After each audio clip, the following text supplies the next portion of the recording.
Avant de rentrer dans le débat utopique, surtout quand tu découvres que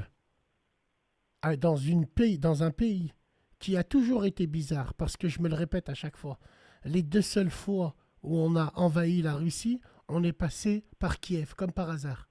Comme par hasard. Tu vois, Hitler et Je Napoléon, ils vais, sont passés par Kiev. Hein. Allez, passez par là. Les Kievois, ils leur je ont vais dit, juste vous dire, allez-y à Moscou. Kiev, Kiev, avant on disait Kievskaya Oui, Russe. on Kiev, disait c'est russe de Russie. Kiev. Clairement, mot pour mot, pendant des centaines euh, d'années, des siècles, Kiev, c'était, comment vous dire, en ukrainien et en russe, il y a un terme qui existe, le côté, en fait, la frontière. Vous voyez ce que je veux dire? C'était la frontière.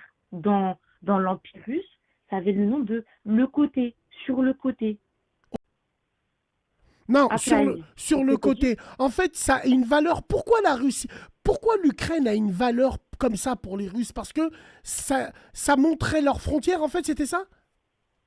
En fait, aujourd'hui, de base, c'était censé être depuis la chute enfin, depuis l'Union soviétique, c'était censé être la zone tampon. Enfin, depuis la chute de l'Union soviétique.